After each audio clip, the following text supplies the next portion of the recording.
예레미야 34장 1절부터 7절까지 한 절씩 교독하겠습니다. 바벨론의 느부갓네살 왕과 그의 모든 군대와 그의 통치하에 있는 땅의 모든 나라와 모든 백성이 예루살렘과 그 모든 성읍을 칠 때 말씀이 여호와께로부터 예레미야에게 임하여 이르시되 이스라엘의 하나님 여호와께서 이와 같이 말씀하시니라. 너는 가서 유다의 시드기야 왕에게 아뢰어 이르기를 여호와의 말씀에 보라, 내가 이 성을 바벨론 왕의 손에 넘기리니 그가 이 성을 불살을 것이라. 내가 그 손에서 벗어나지 못하고 반드시 사로잡혀 그의 손에 넘겨져서 내 눈은 바벨론 왕의 눈을 볼 것이며 그 입은 내 입을 마주 대하여 말할 것이요 너는 바벨론으로 가리라. 그러나 유다의 시드기야 왕이여, 여호와의 말씀을 들으라. 여호와께서 내게 대하여 이와 같이 말씀하시니라. 내가 칼에 죽지 아니하고 평안히 죽을 것이며 사람이 너보다 먼저 있는 내 조상들 곧 선왕들에게 분향하던 것 같이 내게 분향하며 너를 위하여 애통하기를 슬프다 주여 하리니 이는 내가 말하였음이라. 여호와의 말씀이니라 하시니라. 선지자 예레미야가 이 모든 말씀을 예루살렘에서 유다의 시드기야 왕에게 아뢰니라. 같이요. 그때 바벨론 왕의 군대가 예루살렘과 유다의 남은 모든 성읍들을 쳤으니 곧 라기스와 아세가라 유다의 견고한 성읍 중에 이것들만 남았음이더라. 아멘. 1절 말씀에 보시면 지금 예루살렘 멸망 직전이어서 풍전등화라고 말할 수 있습니다. 이때 하나님의 말씀이 예레미야 선지자를 통해서 시드기야 왕에게 임한 것입니다. 그냥 하나님께서 멸망하도록 내버려 두실 수도 있었을 텐데 방치하지 않으시고 지금 1절에 보면 바벨론의 느부갓네살 왕과 그의 모든 군대, 그의 통치하에 있는 땅의 모든 나라와 모든 백성, 그러니까 동맹국들의 군대들까지 다 끌고 와서 예루살렘을 에워싸면서 예루살렘과 유다의 모든 성읍들을 공격하고 있을 때잖아요. 당시 바벨론은 애굽을 이기고 천하를 호령하고 있던, 지금으로 하면 미국하고 그에 비해서 예루살렘과 유다는 아주 조그만 나라죠. 전쟁 세상적인 기준으로 보면 게임이 안 되는 전쟁이죠. 강대국과 약소국가의 그러한 전쟁이어서 예루살렘은 그야말로 위기적 상황이죠. 근데 이때 상황이 어땠는지 7절에서 한 번 더 설명해 주고 있죠. 그때 바벨론 왕의 군대가 예루살렘과 유다의 남은 모든 성읍들을 쳤으니 라기스와 아세가, 그러니까 예루살렘, 라기스, 아세가 이 세 성읍을 제외하고 모든 유다의 성읍들이 함락됐어요. 이미 바벨론 군대의 수중에 넘어간 그러한 절체절명의 위기의 순간에 하나님의 말씀이 임한 거죠. 우리가 주일에 살펴보았지만 39장 1, 2절에 보시면 시드기야 9년 10월에 바벨론의 군대가 예루살렘을 에워싸고 공격하기 시작했고 시드기야 왕 11년 9월에 함락됐으니까 1년 6개월이거든요. 이 시간이에요. 지금 바벨론의 군대가 예루살렘을 포위하고 함락하기 전에 이 1년 반 사이에 오늘 본문의 말씀이 임한 거죠. 위기의 순간에 임하신 하나님의 말씀, 이렇게 말할 수 있습니다. 우리는 그런 생각해 볼 수 있습니다. 왜 이때 하나님께서 예레미야 선지자를 통해서 시드기야 왕에게 말씀을 주셨을까? 참 이 시간이 말이에요. 그래서 우리는 이미 하나님께서는 예루살렘을 심판하시기로 작정하셨잖아요.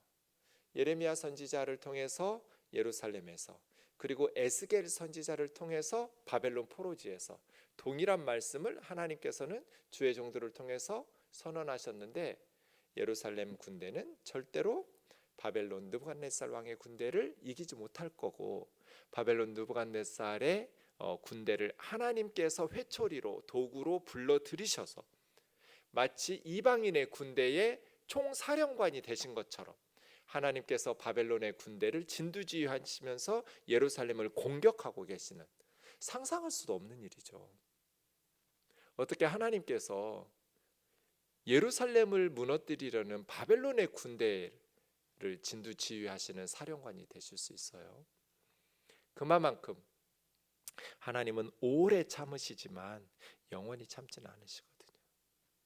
끊임없이 선지자들을 보내셔서 회개하고 우상 숭배와 악행을 버리고 하나님께로 회개하고 돌아오라고 권면하셨지만 끝끝내 하나님의 백성 예루살렘과 유다 사람들이 회개하고 하나님께로 돌아오지 않으니까 하나님께서는 이제 바벨론의 군대를 통해서 심판하시는데, 우리가 왜 이 시점에 하나님께서 말씀을 주셨을까? 말씀 그걸 좀 생각하면서 본문을 봐야 될 것 같고요. 말씀의 내용도 달라지진 않았어요. 뭔가 새로운 말씀이 임한 게 아니에요. 2절부터 보시죠. 이스라엘의 하나님 여호와께서 이와 같이 말씀하시니라. 너는 가서 유다의 시드기야 왕에게 아뢰어 이르기를 여호와의 말씀에 보라, 내가 이 성을 바벨론 왕의 손에 넘기리니 그가 이 성을 불살을 것이라. 이전에 예레미야 선지자가 계속해서 전했던 말씀이에요. 그러니까 말씀의 내용이 바뀌지 않았어요. 하나님께서 절체절명의 위기의 순간에 주의 종을 통해서 시드기야 왕에게 말씀을 주셨는데 그 말씀은 이전과 동일한 말씀이에요. 말씀의 내용이 동일한데 왜 이 순간 하나님께서는 시드기야에게 예레미야를 보내서 말씀하셨을까? 내가 이 성 예루살렘을 바벨론 왕의 손에 넘길 거야. 그러니까 이미 하나님께서 그냥 결정하신 거죠. 네. 그리고 바벨론의 군대는 이 성을 함락한 후에 불살을 거야.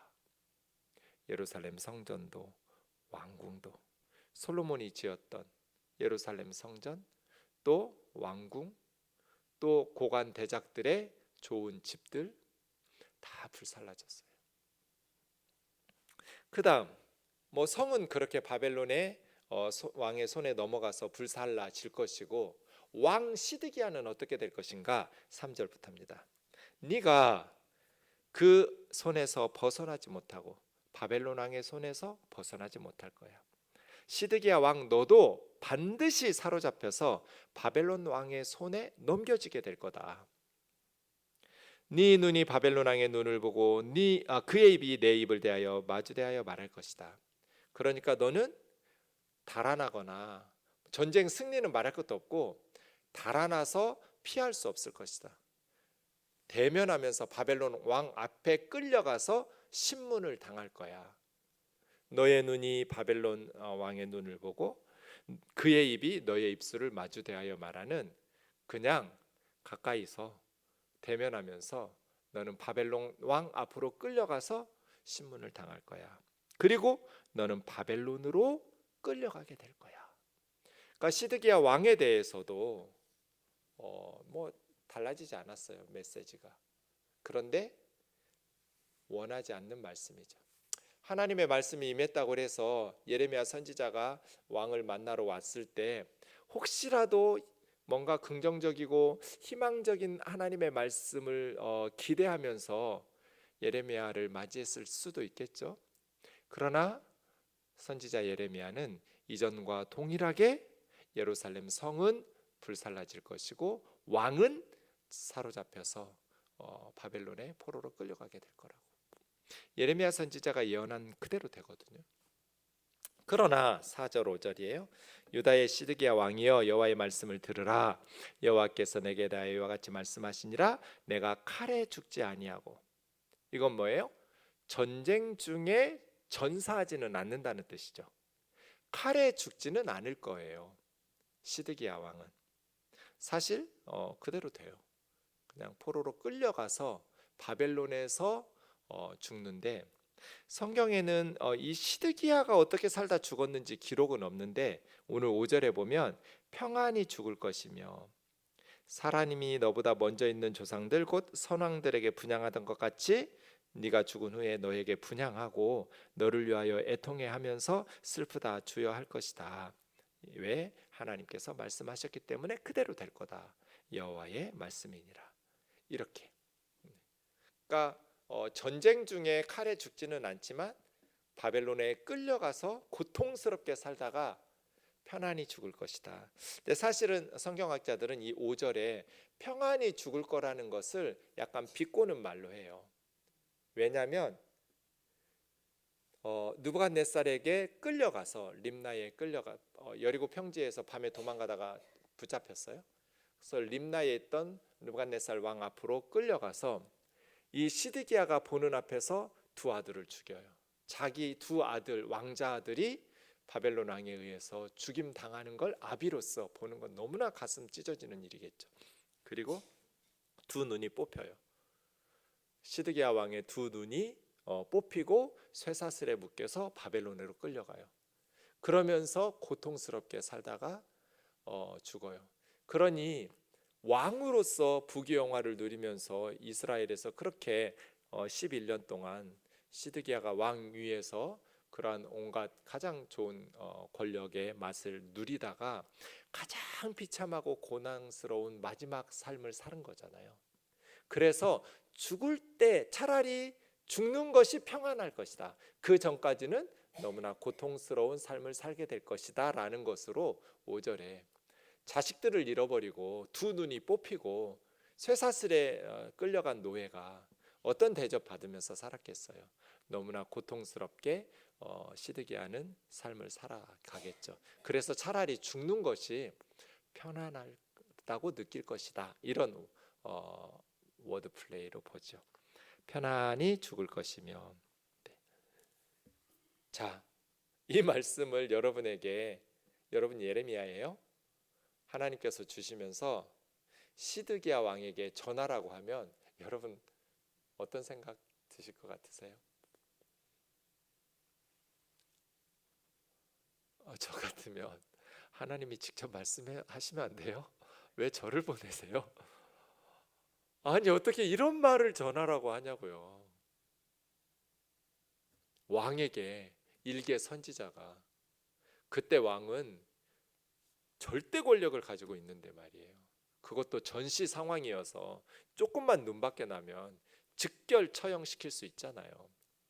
그런 위기적 상황에서 하나님께서 예레미야야, 내가 너에게 임한 이 말씀을 시드기야 왕에게 가서 전하라. 그런 거예요. 그래서 6절이에요. 선지자 예레미야가 이 모든 말씀을 예루살렘에서 유다의 시드기야 왕에게 아뢰니라. 여기서 중요한 건 뭘까요, 여러분? 모든이에요. 제가 빨간색으로 써놨잖아요. 가감하거나 희석시키지 않았어요. 이게 선지자예요. 모든 말씀, 하나님께서 하라고 하신 말씀을 희석시키거나 가감하지 않고 그대로 시드기야에게 전한 거예요. 그러니까 이거는 목숨 걸고 하나님 말씀 전한 거죠. 그죠? 예레미야 선지자가 그냥 목숨 걸고 하나님이 전하라는 모든 말씀을, 그래서 이 모든 말씀이에요. 이 모든 말씀. 이 모든 말씀을 유다 왕 시드기야에게 그대로 아뢰서 전한 거예요. 예레미야 1장에서 우리는 예레미야 선지자를 하나님께서 선지자로 부르시는 장면을 확인했죠. 여호와의 말씀이 내게 임하니라 이르시되 내가 너를 모태에서 짓기 전에 너를 알았고 네가 배에서 나오기 전에 너를 성별하였고 너를 여러 나라 선지자로 세웠노라. 하나님께서 예레미야 선지자에게 이렇게, 내가 너희 엄마 태중에 너를 만들기 전부터 나는 너를 알았다. 예레미야가 존재하지도 않았던 시점부터 하나님께서 아셨고, 배에서 나오시기 전에 엄마 배에서 나오기 전에 너를 성별했고 너를 여러 나라의 선지자로 내가 세웠다. 이렇게 하나님께서 예레미야를 선지자로 부르셨다고 말씀하시니까 예레미야가 슬프도소이다 주 여호와여 보소서 나는 아이라 말할 줄을 알지 못합니다. 제가 어떻게 선지자가 됩니까? 저는 아이여서 말할 줄을 모릅니다. 그때 하나님께서 말씀하신 게 두 가지예요. 7절에 너는 아이라고 말하지 말고 내가 너를 누구에게 보내든지 너는 가며 내가 너에게 무엇을 명령하든지 너는 말할지니라. 이게 선지자죠. 누구에게 보내든지 가고 무엇을 명령하든지 그 말씀을 말하는 사람, 말씀 사역자, 선지자네요. 지금 왕에게 가라는 거잖아요. 왕이 듣기를 원하는 것은 거짓 선지자들이 말하듯이 희망적인 얘기를 듣고 싶을 거잖아요. 시드기야 왕은 하나님께서 우리를 붙들어 주십니다. 당신의 조상 히스기야 때처럼 아수르 제국을 무너뜨리고 하루 저녁에 13만 5천 명을 하나님께서 아수르의 군대를 죽이시고 예루살렘을 구원하신 것처럼 하나님께서 당신의 기도에 응답하실 겁니다. 막 히스기야가 시드기야 왕이 듣고 싶은 메시지는 그런 희망적인 메시지잖아요. 근데 시드기야 왕에게 가서 지금 무슨 말씀을 전하는 거예요? 하나님께서 이 성읍 예루살렘을 이제 3개 남았는데 라기스하고 아세가하고 예루살렘 3개 남고 다 정복당했는데 이 유다와 예루살렘의 모든 성읍을 바벨론 느부갓네살의 손에 하나님이 넘기셨습니다. 그들이 이 성읍에 들어와서 다 불살을 겁니다. 그리고 당신은 그 앞에 끌려가서 신문을 당하고 바벨론의 포로로 노예로 끌려갈 겁니다. 이 말씀 전하라는 거잖아요. 전할 때 7절 누구에게 보내든지 가서 무엇을 명령하든지 그대로 전해라. 8절 두려워하지 마라. 내가 너와 함께 할 것. 그들에게서 너를 구원하고 건져낼 테니까 두려워하지 마라. 그냥 하나님을 신뢰하고 하나님께서 누구에게 보내시든지 가서 하나님께서 무슨 내용으로 명령하시든지 그대로 전하면 된다. 이죠. 그래서 예레미야가 이 모든 말씀을 시드기야 왕에게 전합니다. 우리가 처음에 던졌던 질문, 왜 이 순간에, 이 위기의 순간에 하나님께서 시드기야 왕에게 말씀하셨을까요? 내용이 달라진 것도 아닌데 이전에 예레미야를 통해서 계속해서 외쳤던 말씀을 왜 다시 한번 예루살렘 멸망 직전인데 하나님께서 예루살렘을 느부갓네살 왕의 손에 넘기겠다고, 그가 이 성에 들어와서 다 불사를 거라는 이러한 말씀을 왜 전했을까요? 왜 이 순간 하나님께서는 시드기야에게 이런 말씀을 전하셨을까요? 저는 그런 생각이 들어요. 본문 묵상하면서 하나님께서는 끝까지 시드기야가 하나님께 회개하기를 원하셨구나. 마지막까지 말씀을 주신 거잖아요. 원하던 말씀은 아니에요. 시드기야가 기대하던 말씀은 아니었어요. 그런데 하나님의 종을 보내셔서 하나님의 말씀을 주셨어요. 심판의 말씀을 주셨어요. 왜? 에스겔 33장 11절 같이 읽겠습니다.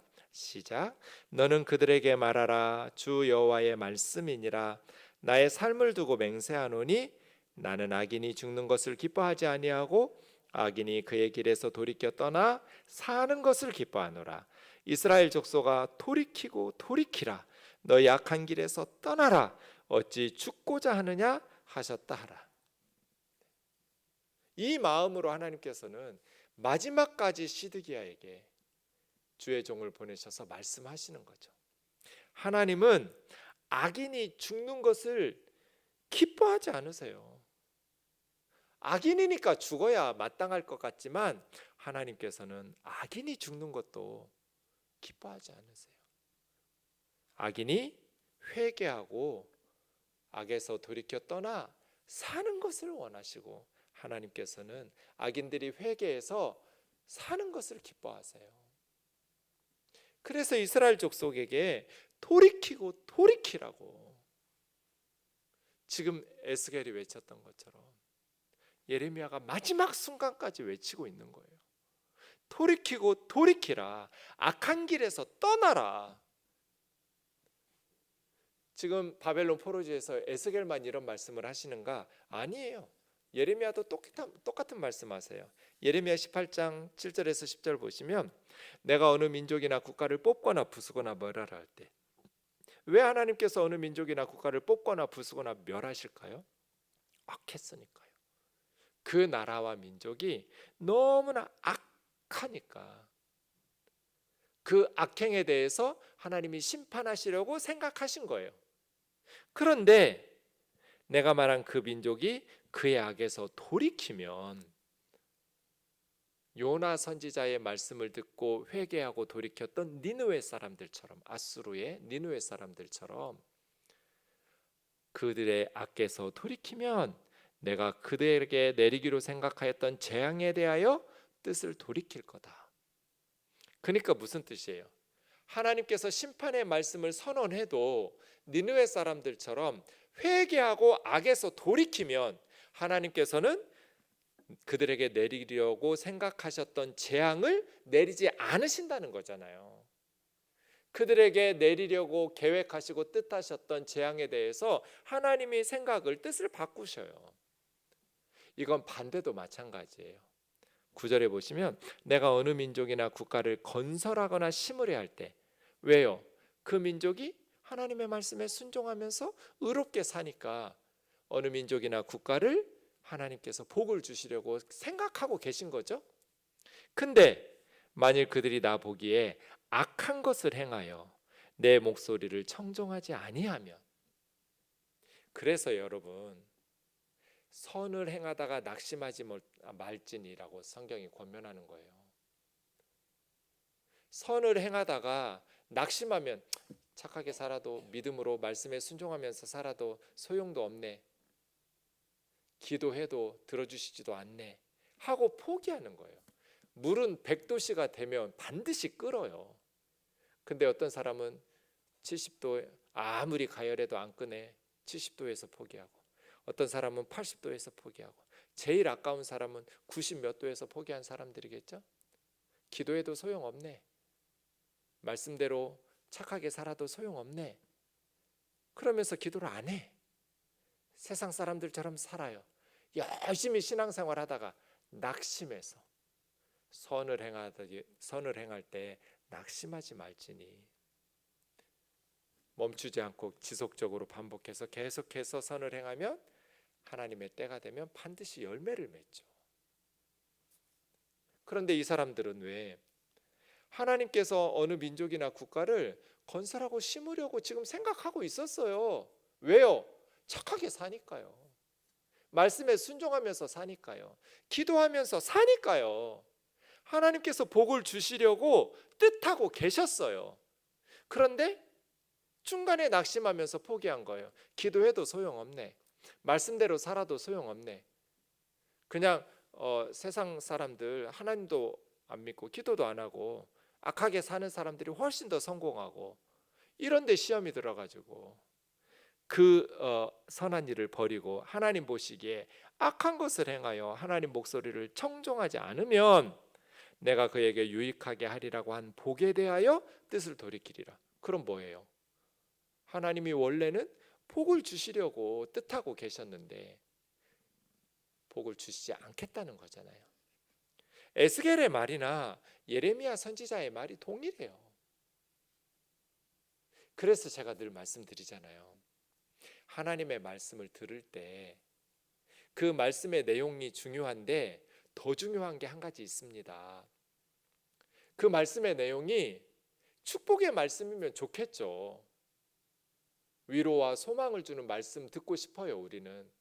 그런데 그 위로와 소망의 말씀을 듣는 건 좋은데 그것 때문에 교만해지거나 그것 때문에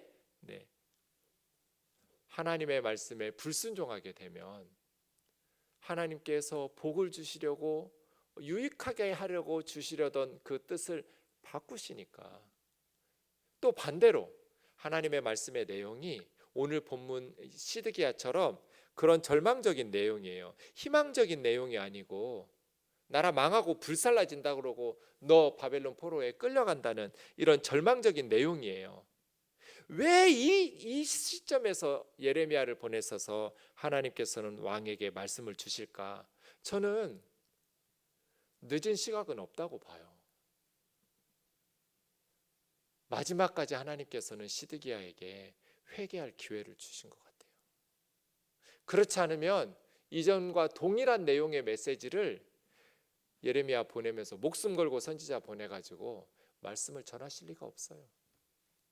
시드기야야, 돌이키고 돌이켜라. 왕인 네가 돌이켜야 백성들이 회개하고 돌이키죠. 그래서 지난 주일에 본 것처럼 이어지는 말씀은 노비들을 풀어주는, 희년의 정신을 지키고 불순종했던 것들을 예루살렘 성전에서 계약을 맺으면서 다 실행했던 거예요.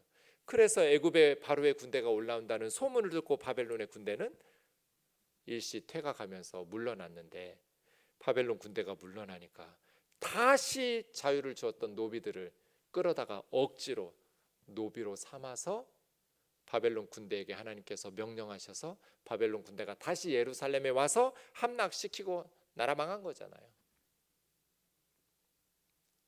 왕이 초심을 지키고 하나님 앞에서 들었던 이 경고의 말씀을 무겁게 받아들이면서 가슴을 치고 옷을 찢으면서 하나님 앞에 눈물로 참회하고 백성들과 함께 그렇게 참회하면서 기도했더라면, 왕이 그렇게 회개하고 예루살렘 백성들과 함께 하나님 앞에 돌이켰다면 이스라엘 백성들은 망하지 않았을 것 같아요.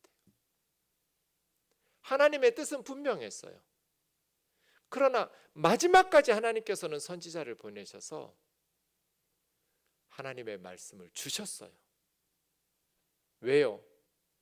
망할 테니까 그리 알아라 정보 제공이에요? 아니에요. 회개하라는 거예요. 마지막 순간까지 회개하라고 하나님께서는 보내신 거죠. 예전에 우리 집사님이 전화 왔어요.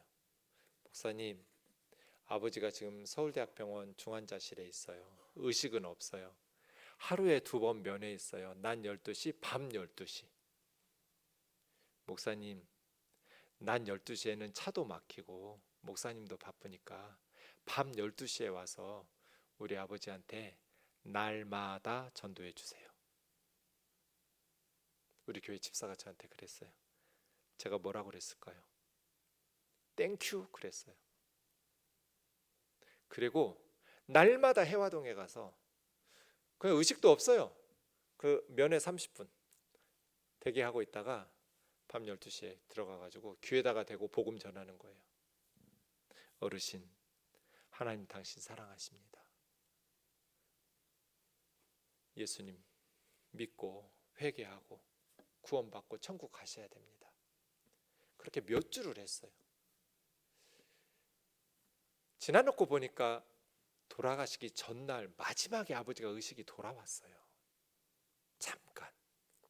그래서 이 딸이 들어가서 아빠, 목사님 와서 복음 전해준 거 들었냐고 의사소통이 됐어요. 그거 기억나면 내 손을 한번 꾹 누르라고. 한번 꾹 누르고. 예수님, 그 목사님 전해준 예수님 믿을 거냐고. 믿으면 나 손 누르라고. 꾹 누르고. 몇 번을 확인해도 예수 믿는다고 고백을 한 거예요. 그리고 그 다음날 돌아가셨어요. 목회하다 보니까 우리 하나님께서는 한 사람도 지옥에 가는 걸 원하지 않으시는구나. 악인들이 그들의 악행 때문에 죽는 것을 조금도 기뻐하시지 않는구나. 악인들이 회개하고 예수 믿고 구원받는 것을 기뻐하시는구나. 하나님께서는 모든 사람이 진리를 알기를 원하고 모든 사람이 구원받기를 원하신다는 말씀, 하나님의 말씀 성경은 한 구절도 허투루 하시는 말씀이 없구나. 하나님이 성경에 하신 말씀은 진짜구나. 전 너무너무 자주 깨달아요. 교회 한 번도 안 나갔어요. 평생 예수 그렇게 딸이 애걸복걸해도 안 믿었어요. 그런데 마지막 순간에, 그래서 우리는 목사님, 저도 하지만 우리 집에 예수 믿는 사람은 저 하나밖에 없으니까 목사님도 좀 해주세요. 낮에는 내가, 밤에는 목사님이. 우리 아빠 언제 죽을지 모르지만 살고 죽고 이게 중요한 게 아니라 구원받고 천국 가는 게 중요하니까 목사님 시간 날 때마다 우리 아빠에게 복음 좀 전해달라고. 제가 매일 갔어요. 밤 12시에는 차도 안 막히니까 가가지고 날마다 복음 전했어요. 알아듣든지 못 듣든지. 그렇게 해서 한 영혼이 구원받으니 하나님께서 얼마나 기뻐하셨겠어요. 십자가의 한편 강도처럼 주님과 함께 구원받는 하나님의 백성들이에요. 하나님 지금 시드기야에게 마지막 순간까지 예레미야 보내시는 거 보세요. 마지막 순간까지 유다 왕에게 하나님의 말씀이니라, 여호와의 말씀이니라, 계속 하나님이 말씀 전한다 반복하시면서 또 예레미야 선지자는 이 모든 말씀 그대로 가서 전하고, 우리 하나님께서는 악인이 그의 악으로 말미암아 멸망하는 것을 조금 더 기뻐하지 않으시는구나. 이것을 우리 그리스도인들이 항상 기억하셔야 돼요. 그래서 우리는 살아있는 사람을 한 사람도 포기하시면 안 돼요. 저 사람은 예수 안 믿겠지? 그렇게 포기하면 안 돼요. 하나님이 끝까지 포기를 안 하시고 하나님께서 아직도 기회를 주시고 살려두시고 우리에게 기도하게 하시고 하시는데, 왜 우리가 뭐라고 하나님도 아닌데 저 사람은 안 믿겠지 하고 미리 포기해요? 우리 생각대로 옳지 않죠. 우리는 세상의 모든 사람을 위해서 끝까지 마지막 순간까지 기도해야 하고 복음 전해야 하고 예수님의 구원의 복음을 그들이 영접하고 회개하고 예수님을 믿어서 구원받을 수 있도록 노력하고 힘써야 될 줄로 믿습니다.